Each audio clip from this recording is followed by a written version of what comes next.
Hey, salut, bienvenue à une autre capsule de formation avec CryptoJ. Mon nom est Gélin. Aujourd'hui, on va regarder ensemble les chiffres, la ligne, la suite. On va regarder l'indicateur de Fibonacci. Bon, Fibonacci, c'est quoi? On s'en va sur YouTube, hein? Pas sur YouTube, excusez, sur Google. On Google ça. Bon, c'est quoi la suite de Fibonacci? Ben, c'est une suite mathématique, hein? Faites juste aller voir Google, vous allez avoir un paquet d'informations. Dans le fond, c'est une suite qui commence par les nombres premiers, donc puis avec, mettons, 0, 1 plus 0, ça donne 1. Ensuite de ça, 1 plus 1, ça donne 2. 2 plus 1, ça donne 3. 3 plus 2, ça donne 5. 5 plus 3, ça donne 8, etc., etc., etc., etc., etc., etc. Ça, c'est le côté mathématique. On sait qu'il existe, on sait qu'il est bien, bien, bien important parce qu'on trade avec des algorithmes et on trade avec des tendances et des tangentes. Donc, on sait que la mathématique est importante. Mais pour le reste, si vous voulez le voir, vous irez lire notre ami Google. Nous, on va regarder comment on se sert de ça au niveau de Fibonacci. On va prendre un exemple notre ami le Bitcoin, hein, on va prendre l'ami Bitcoin qu'on a. Je me suis mis sur Bittrex, il y a moins de petits dessins, donc on va moins s'y perdre dedans. On va enlever notre Ishimoku, on n'en a pas besoin. On va se garder ces deux lignes-là ici pour avoir un peu nos tangentes, un peu pour voir à quelle place on part la Fibonacci. C'est toujours ça, hein, le concept, c'est de dire Fibonacci, on part ça de où, puis on l'arrête où? C'est la première question qu'on se pose tout le temps. Donc, on va prendre le Bitcoin, puis on va aller regarder un petit peu, on va faire différents tests. Regardez, là, on clique ici sur les indicateurs, on s'en vient chercher le Fibonacci Retracement. Donc, on prend ça, on prend le Bitcoin, puis on regarde dans le passé versus qu'est-ce qui pourrait se passer dans le futur. Donc, on vient voir ici, si on dit, mettons, je prends un creux, OK? Je prends ce creux-là ici quand il vient toucher à ma ligne de 264. En passant, dans toutes mes capsules avec CryptoJ, vous allez voir mes moyennes mobiles, là, 8, 24, 88, 264. C'est beaucoup, beaucoup inspiré de la suite de Fibonacci. Donc, les chiffres sont inspirés de là pour avoir toujours ce lien mathématique dans nos analyses. Donc, on arrive ici avec Fibonacci. Supposons qu'on part d'ici et qu'on s'en vient voir le pic qu'il y a eu. Ça a été son plus haut. Là, si on regarde qu'est-ce que ça donne, bon, on s'aperçoit ici que la 0.618, on est venu ici une résistance et boum, on est venu à côté direct dessus. On regarde la 0.5, on a eu une résistance, on est venu à côté direct dessus. On regarde la 0.382, on est venu ici pas loin et là, on est venu dessus puis on joue, on tourne autour. On regarde la 0.236, même chose. On est venu ici, on avait un petit pignon là, ici un plafond, un autre plafond. Puis là, ici, on a eu un plancher sur la 236. Donc, on voit que si on part de là, la Fibonacci nous parle et elle vient nous donner des bonnes informations. Par contre, on pourrait dire, oui, mais mettons que je veux l'avoir d'ici à la place. Ça tient-tu encore la route? Donc, le truc, ça va être ça, hein, ça va être de déterminer les bons moments mathématiques pour venir chercher nos courbes. Donc, ici, on part d'un croisement. Donc, normalement, si on part d'un croisement, on aurait voulu aller sur un autre croisement, mais on n'en a pas. Donc là, on fait d'un croisement à pic. C'est-tu aussi bon? On va venir regarder. Donc ici, on voit que, là, c'est rendu que c'est la 0.5 ici là, qui est bonne, hein, qui fait la job. La 382, elle vient ramasser un petit peu là, mais elle nous parle moins. La 236, elle parle beaucoup. Hein. On a un stop là, on a un stop là, on a un stop là. Mais on sait qu'avec Fibonacci, ne demandez-moi pas pourquoi, c'est la 382 puis la 618 les plus importants. Donc, probablement qu'on ne serait pas à bonne place ici pour venir prendre notre mesure. Donc, tantôt, là où on était, ça ferait peut-être plus de sens. C'était une belle résistance, cette ligne-là ici. Là. On voit ici, on était un mouvement de côté, résistance, résistance. Donc, ce point-là ici nous serait pas mal meilleur pour analyser ça. Et là, Fibonacci serait en train de nous dire que on a peut-être atteint la correction majeure au niveau du Bitcoin. Peut-être qu'il pourrait revenir ici sur la 0,5 et recommencer à s'en aller vers le haut. Mais on a nos étapes, sans avoir nos autres lignes, là, on a déjà nos plafonds. On sait que s'il part en hausse rapide, il s'arrête ici. C'est la 2, 3, 6, c'est clair. Donc, on a déjà un plafond de défini avec Fibonacci. Donc, Fibonacci va nous aider à définir, mettons qu'on ne connaît pas toute cette zone-là ici, on voit qu'on a un pic, ben, va venir nous aider à définir nos planchers, ils vont être où si jamais ils se mettaient à descendre. Et là, on est parti d'ici. Si on partait d'un croisement comme ça ici, là où il a commencé son cycle positif et qu'on venait, parce que supposons que dans le temps, on ne sait pas trop où ça va aller, là. On ne connaît pas ça, mettons, là, on ne l'a pas vu encore. Mais là, on serait parti d'un croisement et on serait venu regarder ce pic-là ici, puis on dit, là, il commence-tu à descendre? Mais là, on aurait vu qu'il est venu ici, pouf, cogner sa 382, puis il a rebondi. C'est qu'on aurait dit, c'est pas là qu'il descend, il continue son cycle haussier. Donc, on aurait pu prendre une chance d'entrer ici, se mettre un stop ici, et là, notre stop est sécurisé. On entre là parce qu'on sait qu'on a cogné sa 382 et on continue notre montée. Et on aurait peut-être pu faire la même chose ici. Donc, on aurait vu ici qu'on aurait pris le pic. On aurait eu ici une petite baisse qui serait peu, ça ne serait même pas rendu à 2, 3, 6. On aurait pu prendre une chance ici en sachant que notre 382 était là. Donc, c'est sûr que il faut l'analyser, il faut le lire comme il faut, à savoir où on va placer nos fameuses extrémités. Mais normalement, c'est vraiment dans des endroits où il y a eu beaucoup d'énergie dépensée. Ici, on voit là, donc ici, on est carrément sur une résistance et on voit qu'on est venu toucher ici à notre ligne de moyenne ici de 264. On aurait pu aller ailleurs, on aurait pu venir ici, là où on a un gros croisement de nos lignes, ça nous aurait donné un autre genre de lecture, mais encore une fois, on n'aurait peut-être pas été très, très loin. Là, on voit que ici, cette lecture-là n'était pas la meilleure. On voit que l'élan, c'est vraiment de là à là qui s'est pris et non pas de là à là.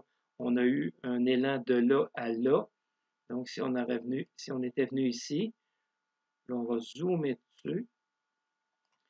Là, si on zoome juste sur cette portion-là ici, on voit ici, là, et c'est pas facile d'aller chercher. Bon, on a nos lignes. On est parti de là, donc notre croisement est plus ici, hein, et on est venu ici, dans notre maximum. Qu'est-ce que ça nous dit? Ben, on était correct. On voit ici que la 618 a été respectée. On n'est pas venu en bas, donc on est reparti par en haut. La 0.5, on a eu un arrêt là-dessus. On avait un pic ici. Et on vient voir la 382. Même chose, on avait un plafond là et il s'est fait un plancher ici qui est venu rebondir dessus. On avait, avec ces deux distances-là ici, on était capable de prédire ce bout-là ici, on était capable de le faire. On va aller pour s'amuser sur un autre qu'on va regarder. Stratis SC, tiens, SC, il nous parle bien. On l'a pris aussi pour d'autres analyses. Donc, si on vient regarder ici SC, là, on va jouer vraiment au Nostradamus. On va essayer, en tout cas, hein, de jouer au Nostradamus. Là, SC, qu'est-ce qu'il nous dit?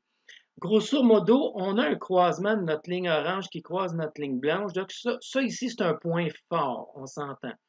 Donc, si je viens prendre ma Fibonacci ici et que je trace ma Fibonacci à partir de ce point-là, et là, on va aller un petit peu à l'inverse. Oups, attendez un petit peu, j'en avais déjà un tracé. On va aller chercher celui qui est déjà fait. On va prendre ce point-là ici. On va venir jouer avec. Et vous voyez, ici, on était tracé ici parce qu'on était à la même hauteur que celui-là. Donc, on se place sur notre point important ici. Et là, ce qu'on vient faire, on peut regarder quand on n'a pas cette hausse-là ici, là, on peut venir se placer sur notre limite ici. Si on zoome, on s'aperçoit que la 382, on est venu rebondir dessus. On a eu une grosse baisse ici qui est venue s'accoter sur la 618, mais elle ne l'a pas traversée. ça, c'était un signal qui était pour repartir par en haut. Mais il repart où par en haut? On peut-tu prendre vraiment Fibonacci puis aller voir qu'est-ce qui peut se passer par en haut? Regardez, on va l'essayer. On prend ça, là je le montre comme ça, là on va revenir. Là, on a notre 382 ici. Supposons que ce pic-là ici, il était un arrêt de 382. Donc, on va aller mettre la 382 dessus, comme ça ici. Donc là, je ne place pas ma boule ici, là, je place vraiment ma ligne de 382. Je viens de la placer ici. Qu'est-ce que ça me dit? Ma 618 est ici. On zoome un peu. Donc, ma 618 est là. Et j'ai ma 786 qui est ici. Donc, je pourrais peut-être dire que si ça, c'est ma 382, ça voudrait dire qu'il va monter jusqu'ici. Donc, ça va me donner ici le prochain plafond. Si ce n'est pas ma 382, mettons que c'est, vu qu'il n'y a pas un gros arrêt ici, mettons qu'on se dise non, ça doit être la 0.5. Là, on sait que la 0.5 est moins forte au niveau des signaux que la 0.382. Supposons que c'est ma 0.5 ici. Ça veut dire qu'ici, j'aurais ma 7.16 qui aurait été mon bas. On voit qu'elle vient encore fitter. Hein? Et là, j'aurais mon élan. Et sauf que là, ça serait clair que mon prochain plafond, il est ici. J'ai ma 0.236, donc j'ai un plafond là. Et après ça, j'en ai un autre là. Donc, Fibonacci, même en inverse, il va m'aider à venir voir le potentiel de là où je peux aller, jusqu'où je peux aller.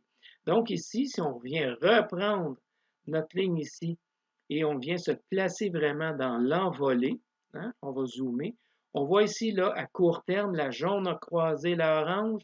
Ça, c'est mon point de départ, ça.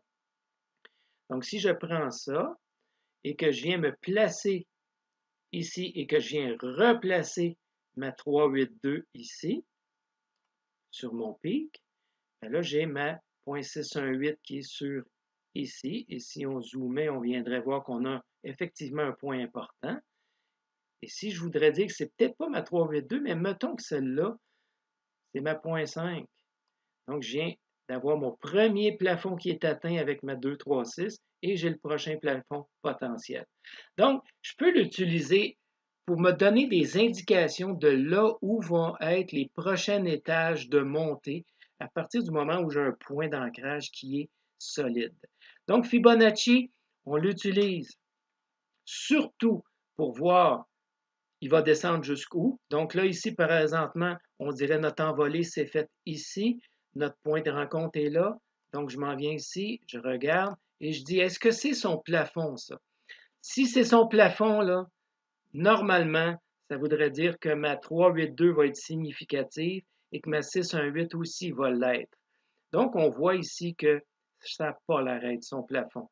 S'il y avait eu ici, on avait regardé plus tôt, on aurait regardé ça ici, puis on aurait une idée de la 618. La 618, elle aurait été comme ça ici.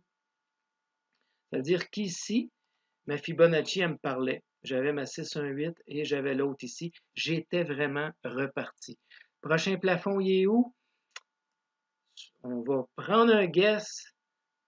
S'il est parti, là, ça voudrait dire que ma 618 est ici. C'est-à-dire que mon gros plafond serait ici. Et encore là, on est dans la spéculation totale parce qu'on peut aller très loin comme ça. Et là, si je regarde là où les lignes fonctionnent bien, là, ça serait ici. Donc, j'aurais eu ma 618 ici, ma 0.5, ma 382 quand il a un petit peu arrêté ici là, pour repartir. Et là, à ce moment-là, j'aurais mon prochain palier qui est ici parce que là, il y a un arrêt en ce moment ici. Donc, Fibonacci va m'aider. On garde ça simple, hein, je ne veux pas passer trop de temps là-dessus. Fibonacci va m'aider, surtout comme on a vu avec notre ami le Bitcoin, à venir voir quand il baisse, jusqu'où il peut baisser pour avoir nos planchers, pour savoir où acheter. Hein, on l'a vu ici avec le Bitcoin. On le ramène rapidement. Parfait. On fait Fibonacci.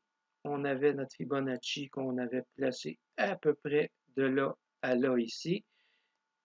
Donc, on avait ici nos étages, nos arrêts potentiels pour les baisses. Ça veut dire qu'en plaçant notre Fibonacci comme ça, sitôt qu'on aurait eu un signal ici qu'on descend moindrement, on serait venu se placer un achat ici et un stop en dessous pour que s'il rebondit dessus, il repart.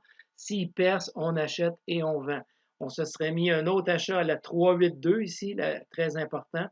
Et après ça, on aurait dit, bon, ben, s'il perce, on est reparti par en haut. Mais si, excusez, s'il rebondit, on est parti par en haut. S'il perce, on s'en vient à la prochaine. Il est venu à la prochaine. Puis après ça, on a dit, s'il descend, on s'en va à la prochaine. Il est venu encore à la prochaine. Donc, ça nous permet d'établir nos escaliers pour placer nos buys et nos stops.